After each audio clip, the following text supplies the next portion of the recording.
Bruce Willis souffre de démence frontotemporale, une maladie neurodégénérative pour laquelle il n'existe pas de traitement.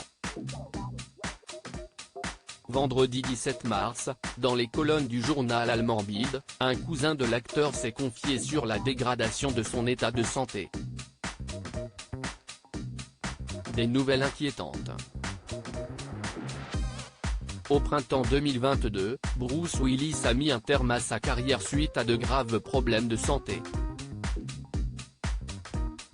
La famille de l'acteur avait d'abord expliqué que ce dernier souffrait d'aphasie, un trouble du langage causé par des lésions cérébrales.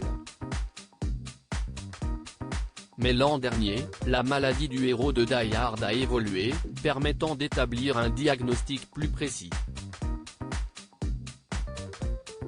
Depuis que nous avons annoncé le diagnostic d'aphasie au printemps 2022, l'état de Bruce a progressé et nous avons désormais un diagnostic plus spécifique, la démence frontotemporale, ont expliqué ses proches dans un communiqué.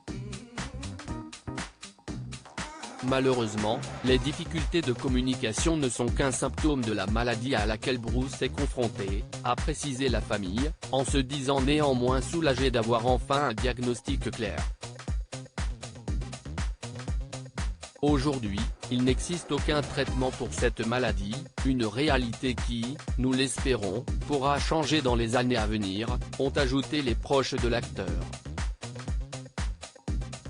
Bruce Willis plus capable de tenir une conversation normale vendredi 17 mars, dans les colonnes du journal allemand Bild, un membre de la famille de Bruce Willis est revenu sur la dégradation de l'état de santé de l'acteur. Ses mouvements sont très ralentis, avec une agressivité constante. Il n'est plus capable de tenir une conversation normale. Ce comportement est typique des patients qui souffrent de la même affection, a expliqué Wilfried Gliem, un cousin germain de Bruce Willis. La mère de l'acteur, Marlene Willis, ne serait quant à elle pas certaine que son fils puisse la reconnaître. La démence frontotemporale est une maladie neurodégénérative incurable, proche de la maladie d'Alzheimer, qui touche les neurones du cerveau des lobes frontaux et temporaux. Des révélations inquiétantes.